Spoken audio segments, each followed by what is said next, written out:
Hello and welcome to Murder Mystery Haunted History. I am BB3. This is Nettie from MelNetteLivingFreeZipCodeless.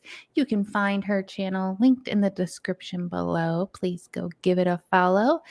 If you are new here, we cover true crime, paranormal. Time to time, I do some gaming, and I just started a story time section series. So if any of that sounds interesting, please hit that subscribe button. It does help to throw the channel out there in the algorithm and helps new people to find me. If you're a returning Now, subscriber, if you want to be scared at night, go watch story time. this Just have is to true. say. They're a little bit spooky and they're getting spookier as we move through it. But if you're a returning subscriber, you already know, not we already know, you already know, we love you. Yeah. Yeah, the story time is kind of fun to do. It's a little bit, it's fun because I like the stories themselves, but I'm also learning a new thing. I'm learning to edit the sound, and the Yeah. first ones I put out, I'm not liking the volume on them, so I can adjust that and change it, so it's a Yeah. new project and I'm enjoying it. And you know what I love about it that you're doing is the sound effects. No.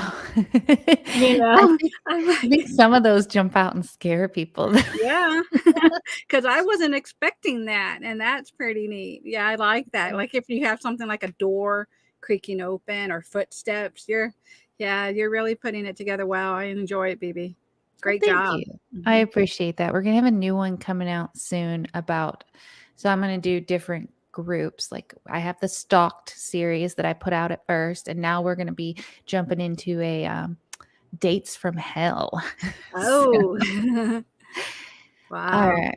Well, let's welcome everybody in the chat over here. We have Chrissy Mama waving. Hello, hello, beautiful friend. We have Hitch Up in Tow. Hello. Thrifty Angela. Thrifty, please drop that link again for your channel. I want to make sure we're getting that dropped in here. It needs watch hours and it's an amazing channel. Go check it out.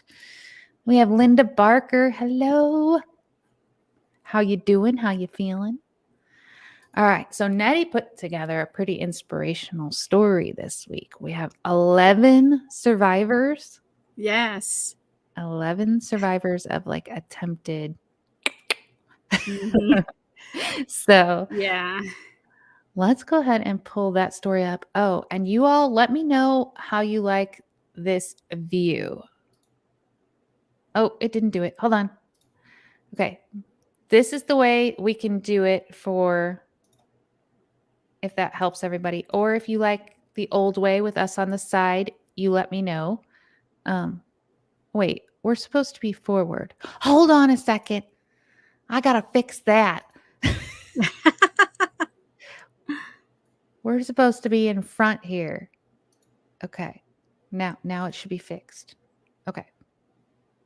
Now we're fixed.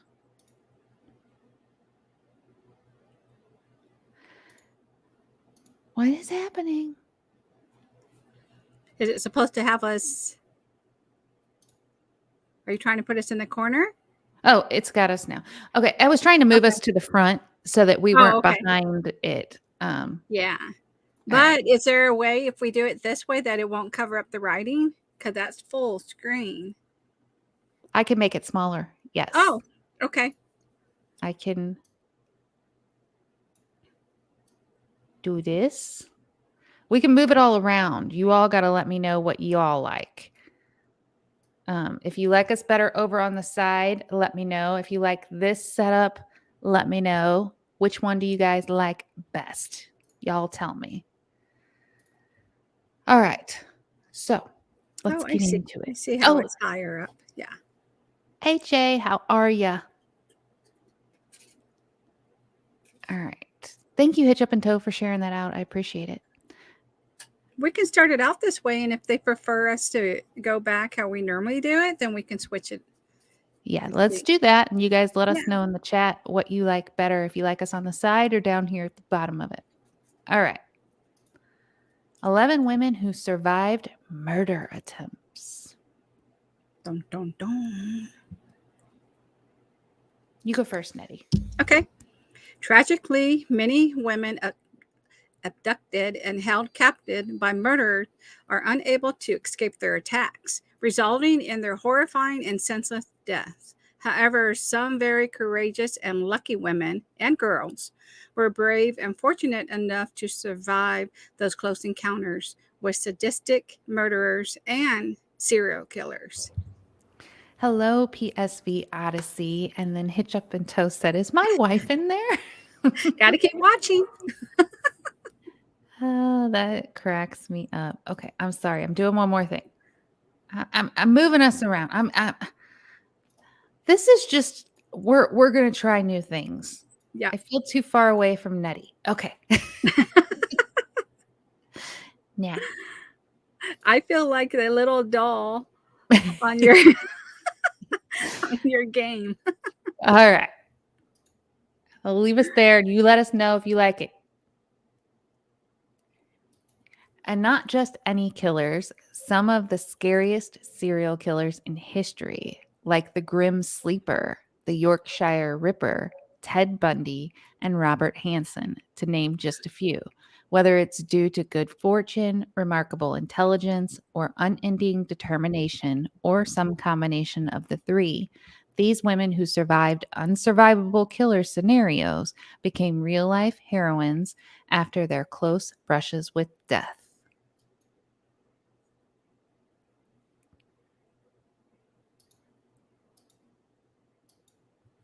While these women who avoided being murdered were undoubtedly left with physical, emotional, and psychological scars. They came away from their shocking and scary experiences with some incredible stories of survival. These women are true survivors, some of whom went to help other women with their experiences.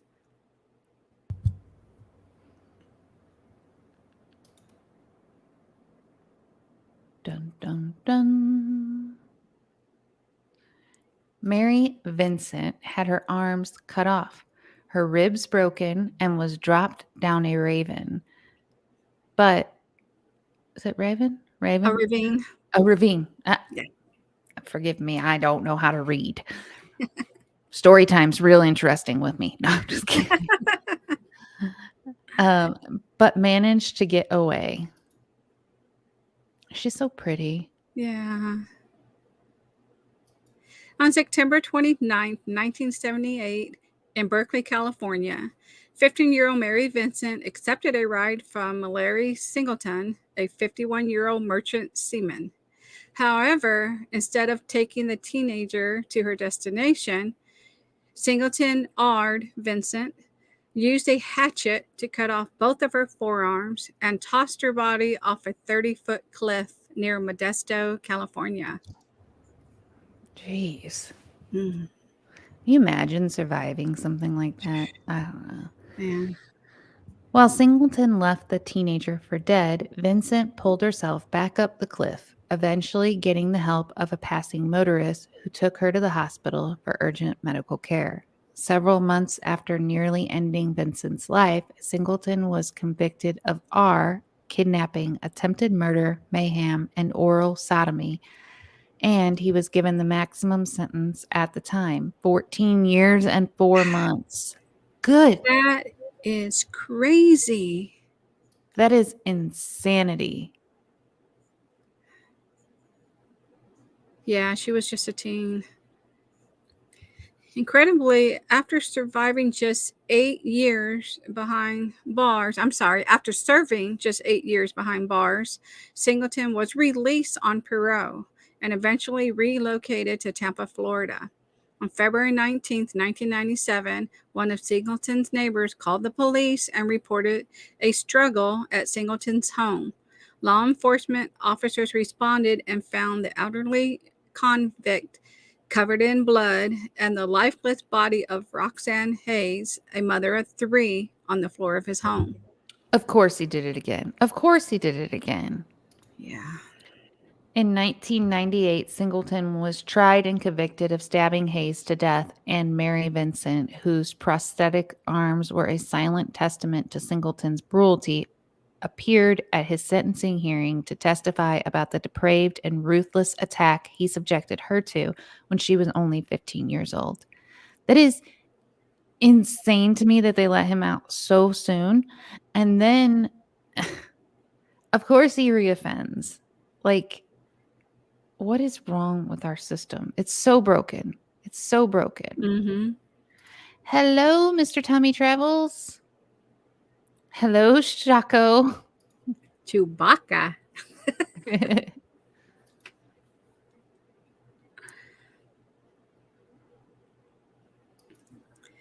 Singleton was given the death sentence for killing Hayes, but he died in a prison hospital in 2001.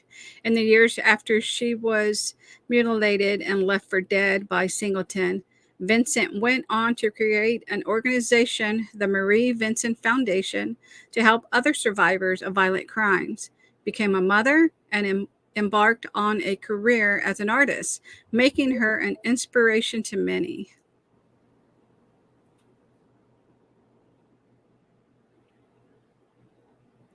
Lisa McVeigh Nolan felt her captor's face so she wouldn't forget what he looked like. While riding her bike home from work on November 3rd, 1984, 17-year-old Lisa McVeigh Nolan was kidnapped by Bobby Joe Long and taken back to his Tampa, Florida home, where she was tied up and blindfolded. For 26 hours, Long repeatedly arred Nolan at gunpoint while she begged him not to kill her.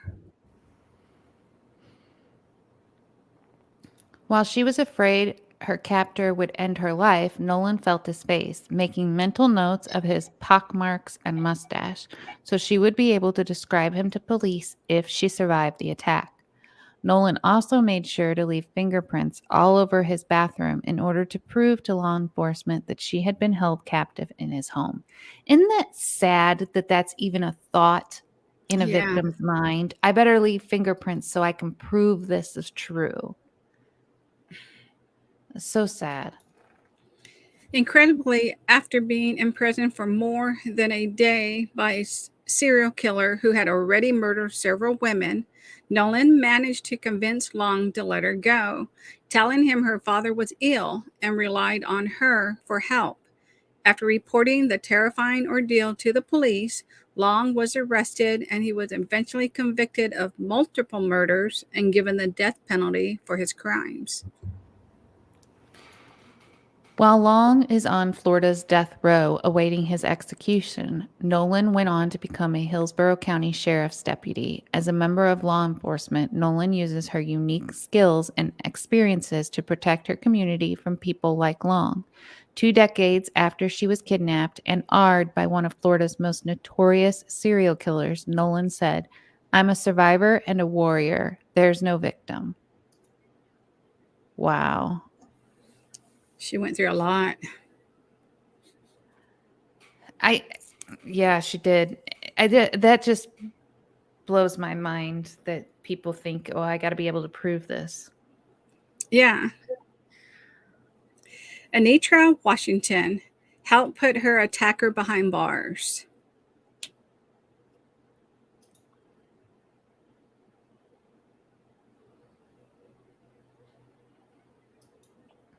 In 1989, 30-year-old Anita Washington was walking to a friend's home in South Los Angeles, California, when she reluctantly accepted a ride from Lonnie Franklin Jr. after he repeatedly offered to give her a lift. He told her, "That's what's wrong with you Black women. People can't be nice to you." Good Lord. The awful crap. Mm-hmm.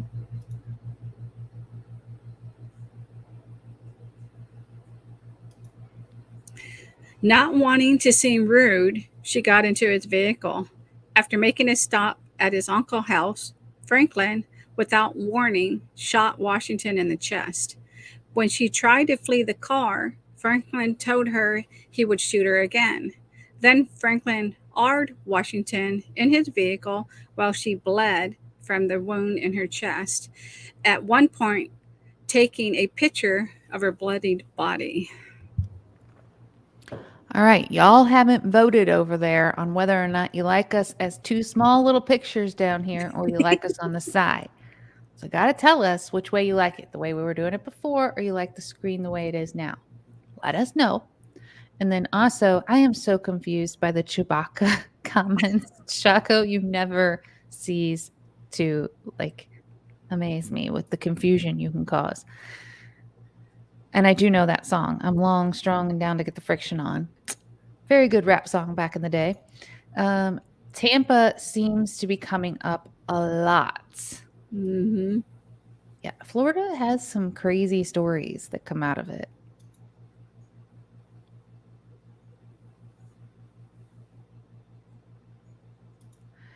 After R-ing the 30-year-old woman 2 times, Franklin simply opened the door of his car and pushed Washington out into the street.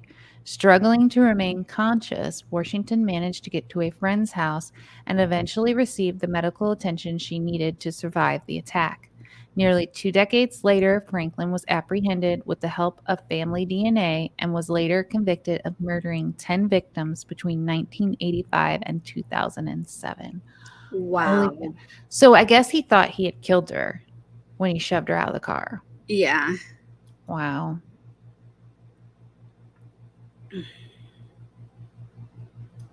Washington was a star witness at his trial, and her powerful testimony undoubtedly helped put the serial murderer, who was dubbed the Grim Sleeper by the press, behind bars for the rest of his life. After Franklin shot her in the chest, Washington told him, "If I die, I am going to haunt you." Thankfully, she managed to survive the attack and got her own justice. These women are incredible. Mm-hmm. Cindy Paulson escaped the butcher baker, but barely. You are not getting a Chewbacca scream out of me. On June 13th, 1983, Robert Hansen abducted 17-year-old Cindy Paulson and took her back to his home in Anchorage, Alaska, where he changed her up and subjected the teenager to terrifying acts of R, torture, and SA. Then Hansen forced Paulson into his vehicle and drove to a nearby airport. Hansen, a bakery owner with a wife and 2 children, attempted to make the 17-year-old board his private plane. So this man had money too. Unreal. Unreal. Hello, Larice Jusay, my beautiful friend. Thank you for being here and always being so supportive. However, the teenager believed her captor would kill her if she got onto the aircraft. She managed to escape. With handcuffs still on her wrists, she flagged down a passing motorist who took her to safety, while Paulson immediately reported the abduction and R to law enforcement, even providing them with information that led them right to Hansen's door. The local business owner managed to convince the police the teenager was trying to extort money from him. What the crap? See, this is what I'm talking about with believing, like, what? Months later, the authorities finally arrested Hansen for committing multiple murders. A psych- Psychological.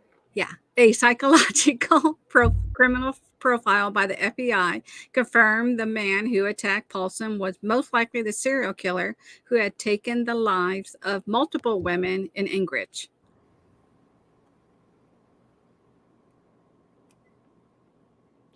Hansen was given life in prison for his crimes and ultimately died of natural causes in 2014 while in police custody. Paulson went on to get married and have 3 children, and when a movie was made about Hansen, she actually met with Vanessa Hudgens, who played her in the film, to share the details of her escape. Wow.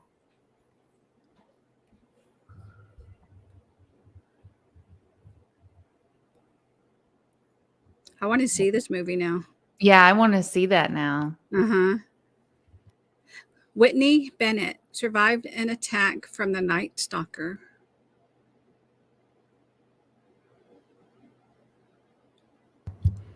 Shaco, behave. In the early hours of July 5th, 1985, Richard Ramirez entered 16-year-old Whitney Bennett's bedroom through an unlocked window. He attacked the teenager with a tire iron and strangled her in the Sierra Madre, California home she shared with her parents. When she regained consciousness, Bennett screamed for her parents, who promptly got their daughter the medical help she needed to save her life. How? Do they sit there and just watch and stalk and wait until like the windows open? Like, what Yeah. were the odds that was he following her to know where she lived and then was stalking her outside her bedroom? He didn't just happen upon her bedroom. You know what I mean? I Yeah. don't know. It's so creepy to me. Nick Cage movies are always watchable. He's the only guy I know whose impulse control is worse than mine.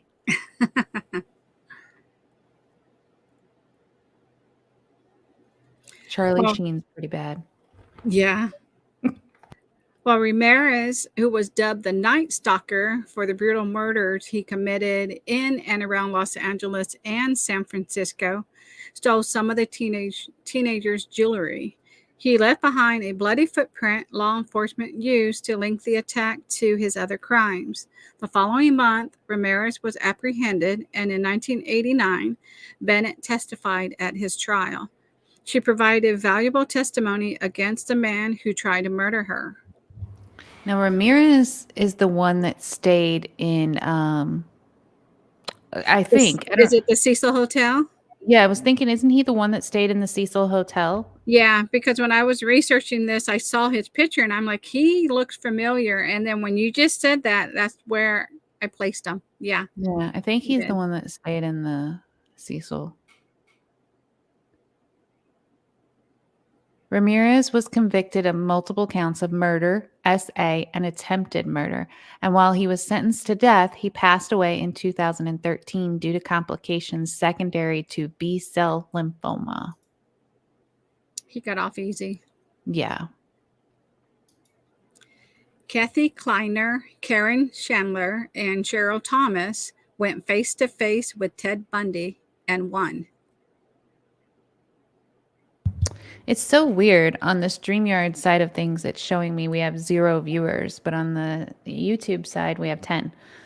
It's like, I don't know if there's a Yeah. glitch going on or what. So, and I still have not seen anybody tell me whether or not this setup on the screen. I want to know, people. I demand you tell me if you like us better small or over on the side. The Want bottom? us on the side? You want us on bottom? Want us up here or here? Tell us what's better. Okay, sorry. Yeah. I like the setup, like messing with it and changing it from time to time, but I want to know what you guys think, you know? Uh-huh. Hey, Paradox.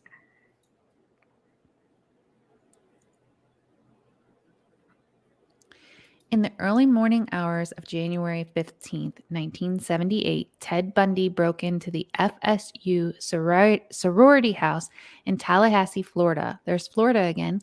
And brutally attacked 4 young members of Chi Omega.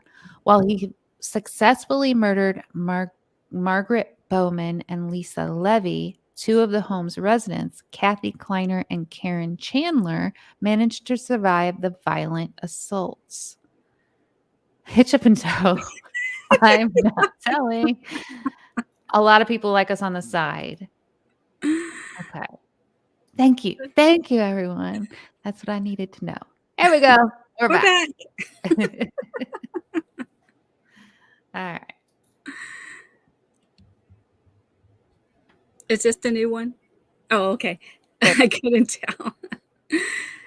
At that point, Bundy was full-blown serial killer who took the lives of several women in Washington, Oregon, Colorado, Idaho, and Utah before traveling to Florida.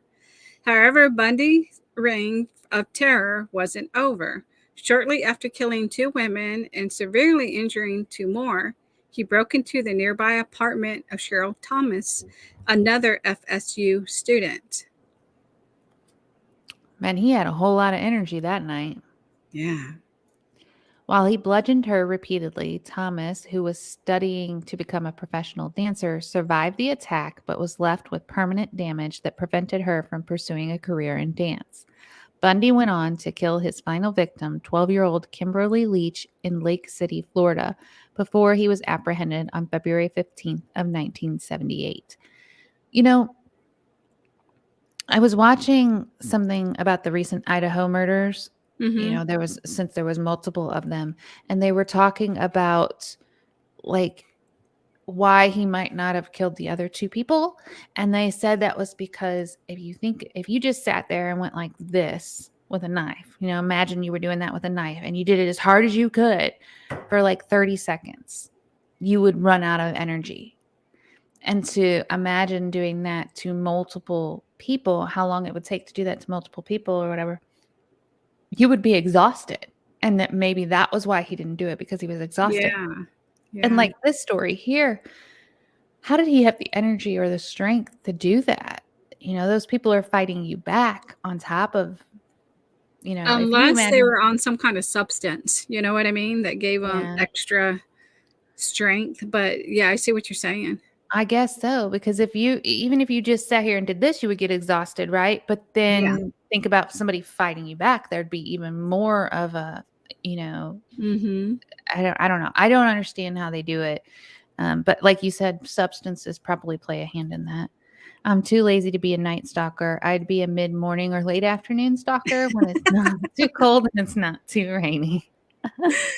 Yeah, we like to take naps. I don't think you're going to get an epic Wookiee yell from Nettie either. Nope.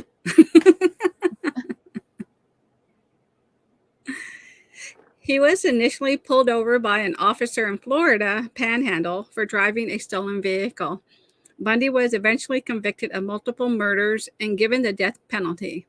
Bundy was executed in Florida's electric chair on January 24th, 1989, and just prior to his scheduled death, Kellner told the press, "Finally, for all the families of his victims, after all this time, there will be some peace of mind."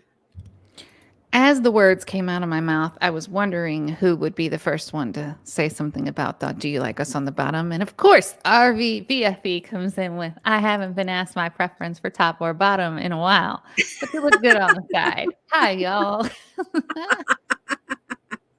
I thought somebody else for sure would have said something. Took a minute. There it is. Shako, come on, Nettie. And Becky, hello and Hey. welcome. A good Wookiee yell is liberating. What is going on with the Wookiee stuff? While all three of Bundy's surviving victims were left with physical, emotional, and psychological trauma from the assaults they suffered at the hands of one of the world's most notorious serial killers, Kleiner, Chandler, and Thomas, have all gone on to have personal and professional success. Successes. Marcella Claxton crawled to a phone booth, bloodied and beaten, to save her life. Dude, she looks like somebody you don't want to mess with. Yeah.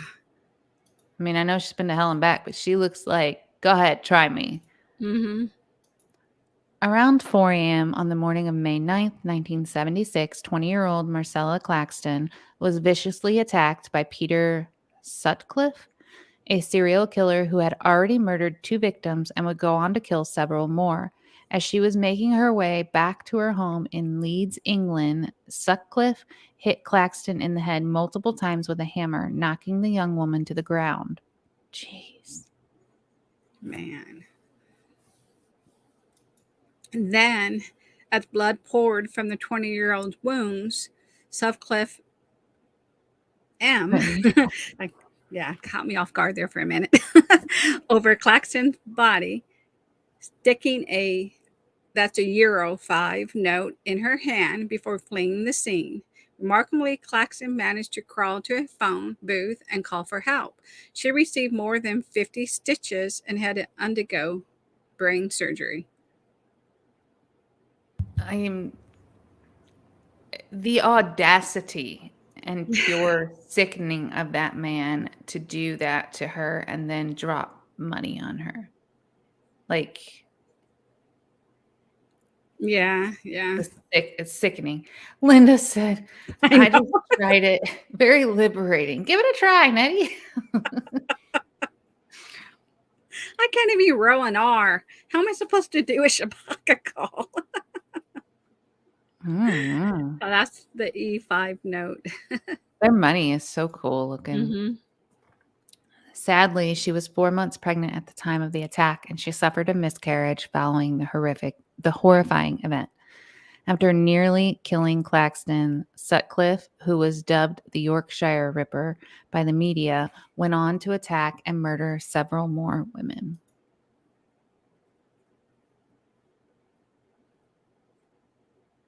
He was finally captured in 1980, and he eventually told the police about beating Claxton with the hammer and leaving her for dead. Thankfully, Sutcliffe was given a life sentence for his crimes, while Claxton, who reportedly suffers chronic headaches and blackouts as a result of the near fatal attack, went on to become a mother. You can get my banking info from my info tab. What? I'll be right back. what 1 moment, please. you got going on, Shaka? What are you what are you doing today? We got Shabaka in the chat. We got banking info in your info tab. Like, what is going on with you today? And isn't that a new picture? Yeah, that's the picture of his doggy. His dog Ah, I is see. It's a Boston Terrier, it looks like. cute. Mm-hmm. With no one willing to live in Sutcliffe House, it was finally pulled down in 1987. Oh, really? They tore down the house? Wow. Rebecca Gardier made Gary Ridgway show her his ID. Wow, smart girl. On a rainy evening in November of 1982, 20-year-old Rebecca Garde was walking home from work in Seattle when she accepted a ride from Gary Ridgway, the Green River Killer. While she worked as a telemarketer, Ridgway offered her some money to have S with him, and Garde agreed. Chaco, I don't give this kind of advice for free. And yes, it's a Boston Terrier. I had 3 of them, Chaco. I love Boston Terriers.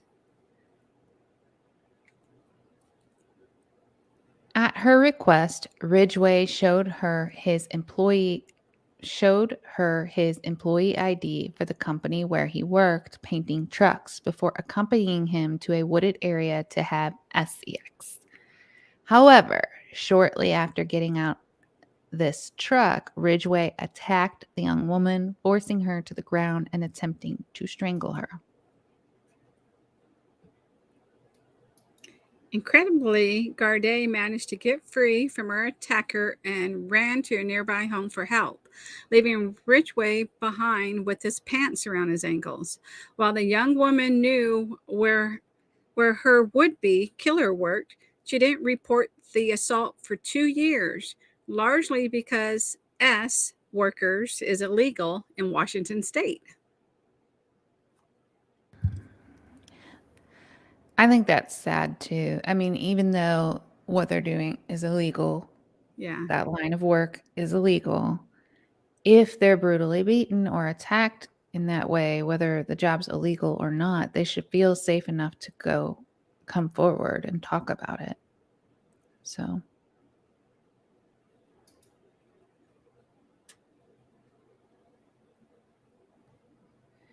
Ridgway wasn't arrested until 2001, and he was eventually convicted of murdering 49 teenage girls and women and given multiple life sentences for his crimes. Gardier, who could have easily been one of the Green River Killer's victims, later said, "I got lucky and I was able to get away and run for help." Wow. Yeah. I'm going to take a minute here because this story reminds me of this lady that I know. out of St. Louis here. I went to church with her and she told her story. And it took 30 years to bring her attacker to justice.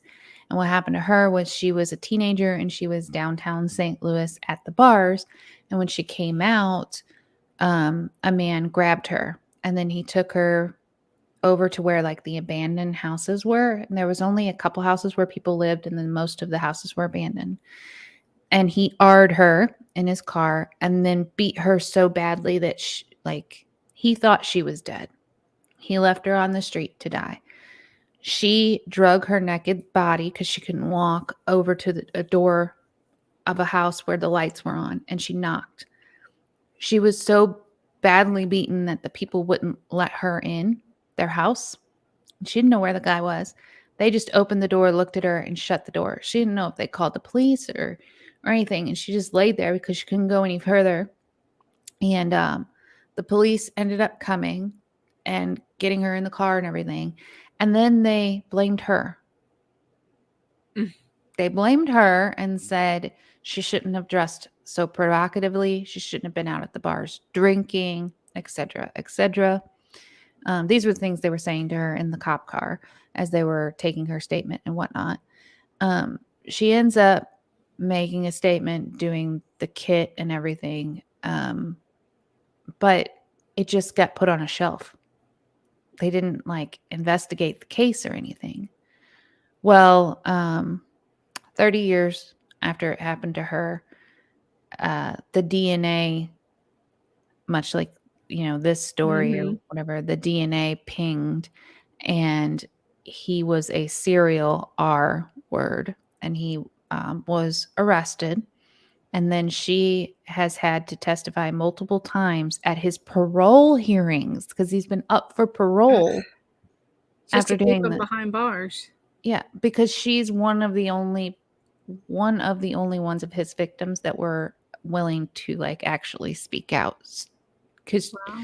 she's older now. A lot of the other ones were still pretty young. Like, I don't know, but she goes every time he goes up for parole, and she speaks out and asks that he remain locked up and whatnot. And it's just those kind of cases to me. I just don't understand.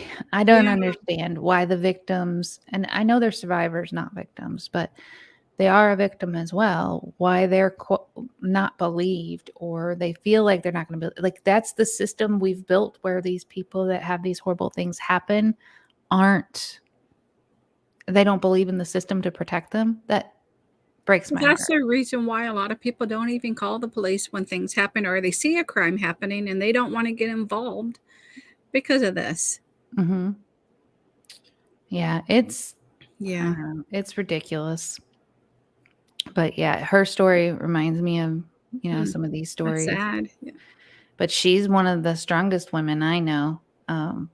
Getting to meet her in person and hear her story was pretty incredible. Yeah, that's incredible that she's doing what she's doing, and getting up there, and telling her story and keeping him behind bars. Yeah, she goes around and from state to state, and she tells her story and talks to legislators and tries to change the laws and everything. So she took what happened to her and has turned it into a mission.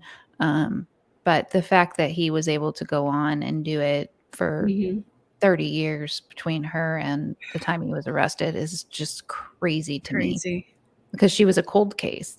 And then somebody came in the, department and decided to start working on cold cases. And when they started working on the cold case, there was also a hit on his DNA. So it all kind of fell into place. But have a case right now where a young man was murdered, but those involved are walking free. There's a lot of those cases. Yeah.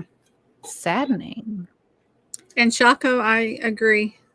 I just want to tell you that. Yeah, it's hard not to have more than one. Tommy Treble said, I like Scottish Terriers. We had one named Snoopy. Aww. Corazon Amaro. Help identify her attacker.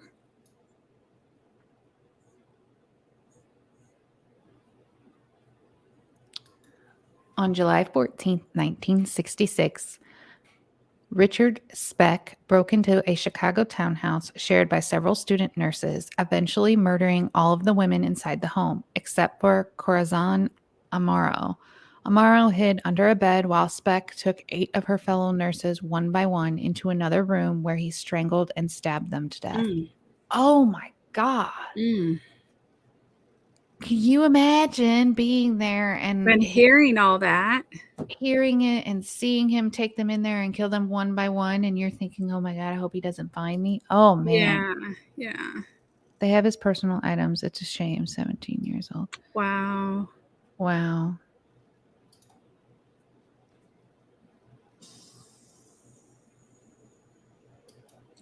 After arring and murdering Gloria Davy, his final victim, Speck fled the crime scene, but he was arrested a few days later.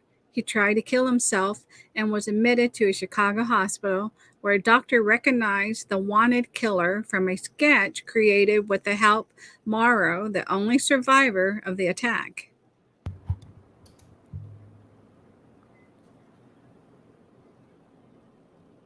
Amaro testified at Speck's trial in April of 1967. And when she was asked to identify the person who murdered 8 of her friends, she got up from the witness box, crossed the courtroom, and stood directly in front of Speck. Pointing directly at the mass murderer, Amaro said, "This is the man." Woo! She said, "I'm not just going to look and point. I'm going to walk over there and stand in front of this man." Wow. John says, "I know where those nurses lived."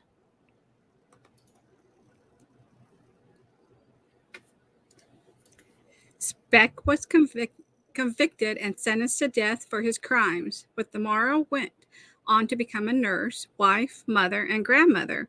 Speck's sentence was eventually changed to life in prison, and he died of a heart attack in 1991 while in police custody. Decades after the attack, Amara attributed her miraculous survival to divine intervention, saying, "God was so..." I can't see that. Nice. So nice. Okay. Yeah, can you there had to be something. Like the odds of her staying hidden during all of that when she was just hiding under a bed. But I guess he probably had a hard time keeping track of 8 people while he did. I don't know. That's crazy to me. And then she had to be quiet, after hearing all that, all of her friends, and then she had to be quiet so they couldn't find her or he couldn't hear her. I'll tell you what, I'd be quiet. I'd have done passed out. I'd have done. I'm dead.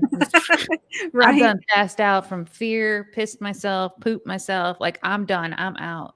That would be, and I don't say that like being funny. I legitimately think my anxiety would take over and I would just pass out. There's no, I'd be quiet. I'd look dead for real because I'd just be. I'm gone. No way.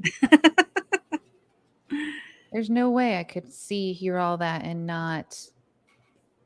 Now, this next one's going to be a little bit of a challenge because I want to say it's in Russia. So. Okay.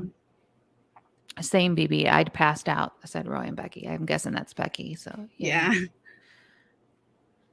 You want me to go for this one? Yeah. This is, Maria Viracheve managed to climb out of a manhole, but police didn't believe she was the victim of a vicious killer. Again.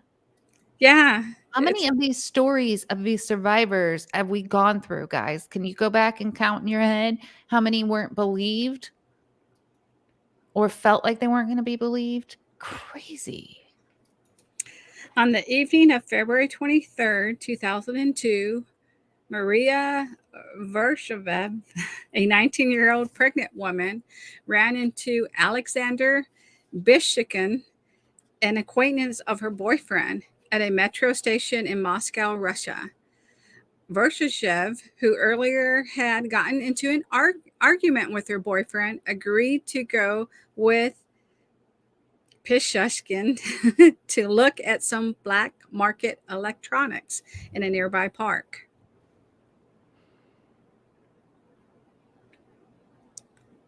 He opened a manhole where the electronics were allegedly kept and threw the young woman inside, repeatedly hitting Verichev's head against the concrete sides of the well. She ended up falling more than 20 feet into a sewage pipe and nearly drowned as she was pulled by the current of the underground system. Eventually, Verichev managed to climb up a metal ladder, but she was unable to dislodge the heavy manhole cover. You said that so smooth. Okay, I have a little secret. I Oh, watch a Russian channel. I I have to read because it's all in Russia. It's all in their language, so I have to read the captions because the uh-huh. captions are in English. Look at But you. it's one of my favorite channels because the guy goes out and, like, helps all of the people there, and Yeah. so I like seeing all of the things he does to help, but I watch a Russian channel. Wow. Thankfully, a woman walked by as Verashev tried to escape, as she was eventually freed with the help of two security guards. Miraculously, both the 19-year-old and her unborn child survived, and while she reported the terrifying incident to the law enforcement, okay, how do you say this word? Pishashkin. Okay. I can't hear you. Oh, Pick Hushkin is how I would pronounce it, but I don't know. Okay. Pishashkin was not arrested for trying to kill Verashev. Instead, an officer reportedly forced the teenager to sign an official statement that said she was accidentally fell into the well. That's ridiculous. Look at Hmm. Tommy over here Oh, typing it. Humans can be so effed up. Luckily, not all are demented, and none of yeah. us would care. Shako, you know what? If you're doing those kind of things in those kind of places, you should be nervous, sir. Just saying. Especially if he's talking like Shabaka. Stop toying with my Hushkin. Pekushkin, a Russian serial killer, had already murdered several victims, killed at least 49 people between 1992 and 2006. So he'd been stopped when he attacked Virchev. Multiple lives. Oh, wait. So if he'd been stopped when he attacked Virchev, multiple lives could have been saved. In 2007, Pekushkin's was sentenced to life in prison for his crimes, and he was ordered to spend the first 15 years behind bars in solitary confinement. Linda said, translate yourself, Tommy.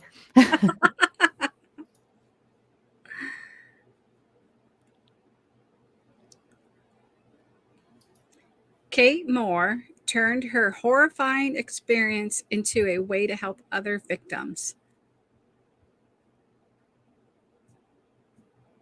On November 9th, 1986, 17-year-old Kate Moore was kidnapped by David and Catherine Burney, a married couple who had already abducted and murdered 4 women and girls ranging in age from 15 to 31. Moore was taken to the Burney's home in Willagee, Australia, where David repeatedly arred the teenager at knife point as his wife Catherine watched. What the actual beep? What? Mhm. Okay, so not that this is good or right, but I can see a man serial killer, a woman serial killer. I can see that. I can like wrap my head around it a little bit, a little bit. But when it comes to couples and Yeah. like the woman watching them, how did they find each other? How did they find I each other know. and then discover that they both liked those things? Like the odds of them finding each other seem so slim. Maybe they survived each other, them trying to kill one another, and say, hey, why don't we do this to somebody else? That's true. You know? Maybe they tried to off each other and then were like, "Oh, wait, you like this too?" Yeah. Just saying. Um, Translated, it means "How are you?" And then I think I saw this on TV show talking about this. Oh. That's crazy. Crazy. She even took notes about the brutal essay. The following morning, David went to work, leaving Moore at home with Catherine. When a visitor came to the couple's home, the 72-year-old, who Catherine had failed to restrain, managed to force open a window in the bedroom where she was being held captive. Okay. First of all, go her. Go Yeah. her. And then maybe there's an app. There is the dark web, but I think the dark web's like really hard to figure out how to get on there and stuff. So like you'd have to be a computer genius as well. So, Yeah. but if there is an app, it needs to be shut down.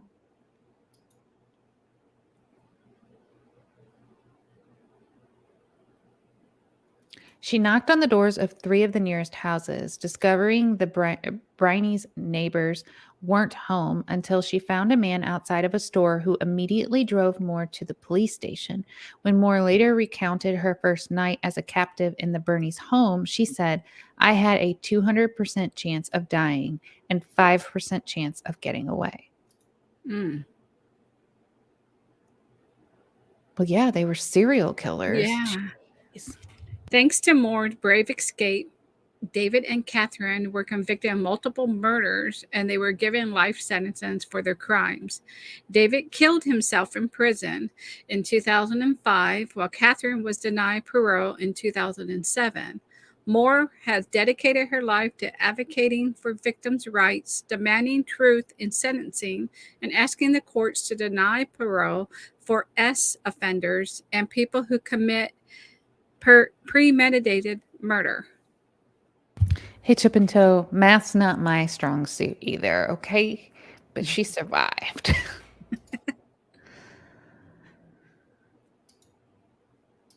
This provides a word to the wise for the women out there. Don't crawl in and out of manhole covers just for the fun of it. Just in emergencies only.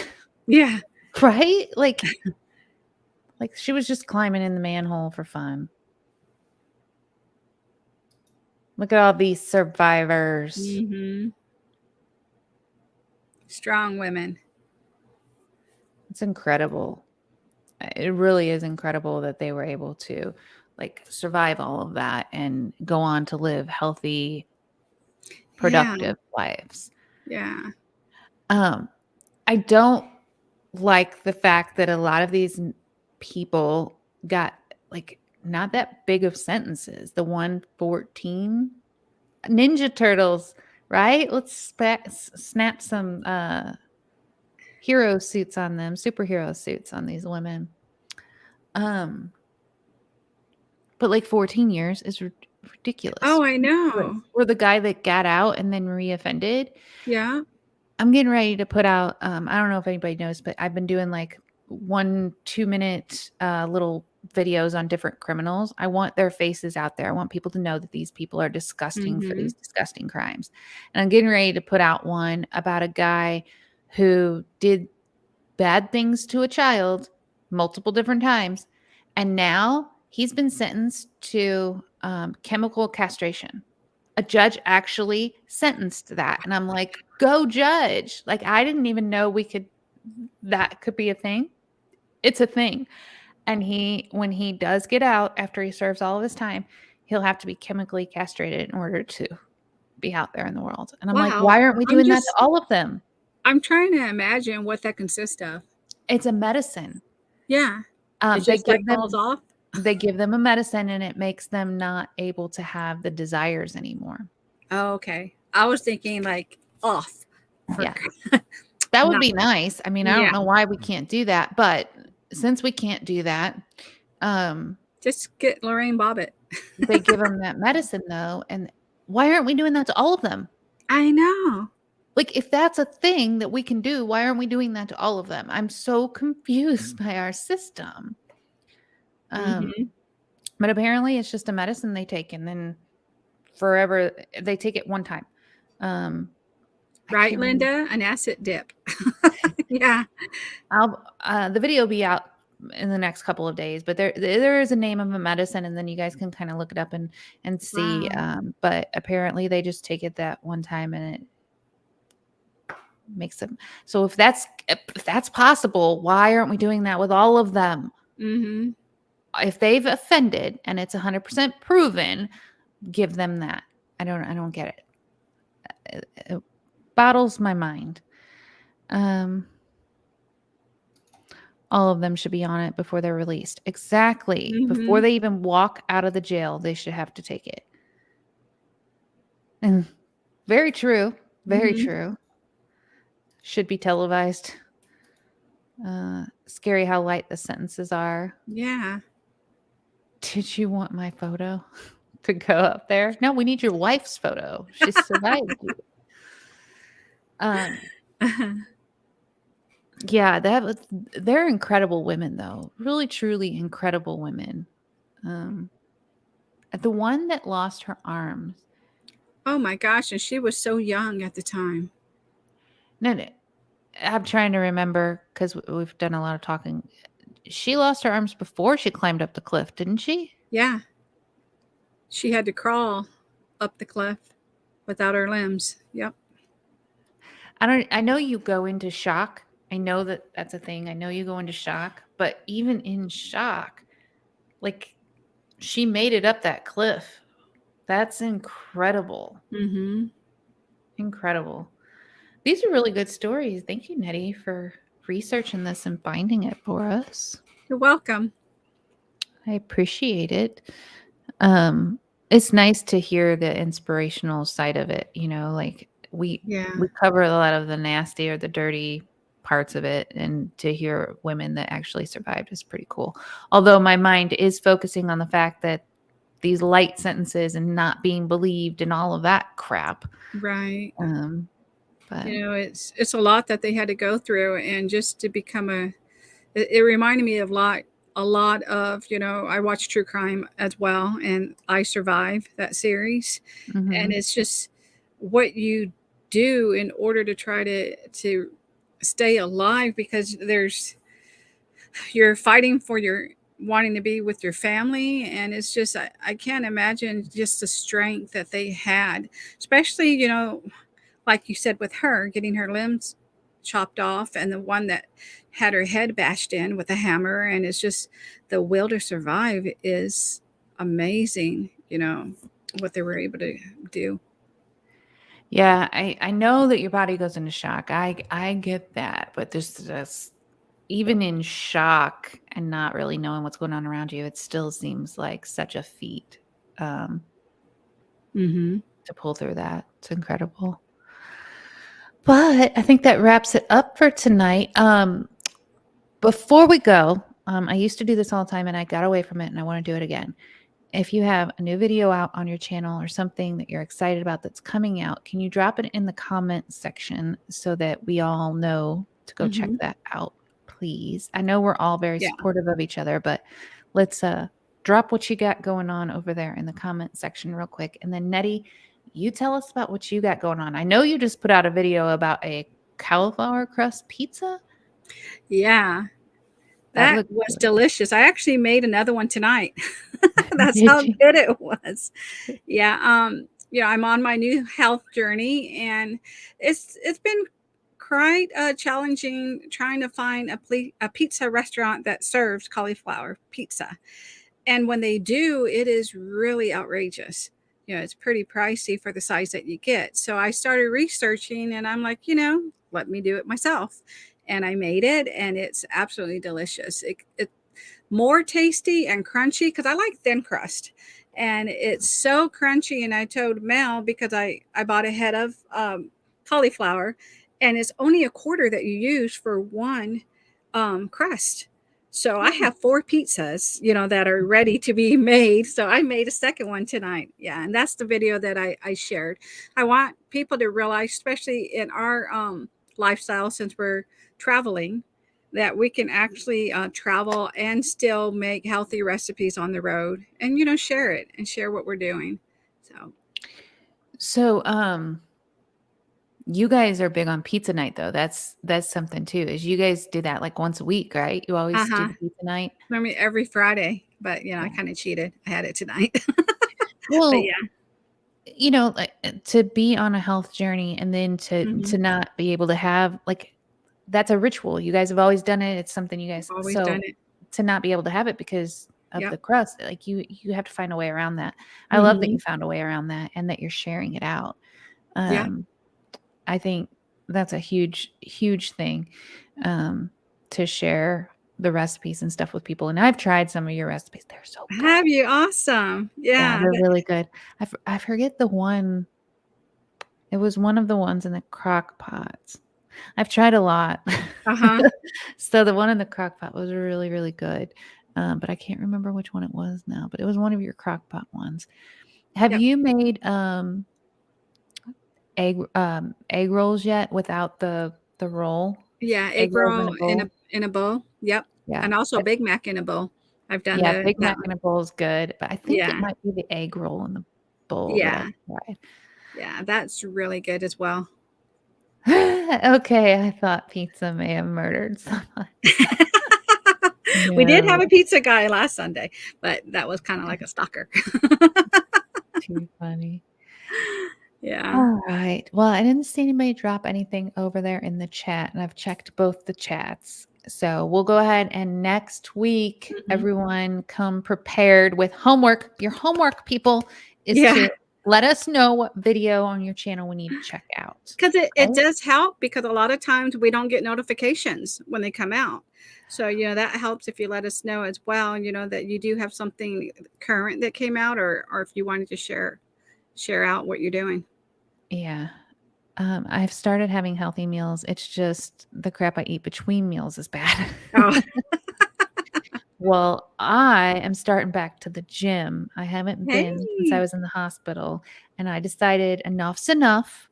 Going back to the gym tomorrow and getting back on a routine. Wow, great. So, hoping that that makes me feel a little bit stronger. Yeah. Oh. Take your time. Don't overdo it. Uh, all right. Well, I hope everybody has an amazing week. Paradox, you enjoy that barbecue chicken. That sounds really good.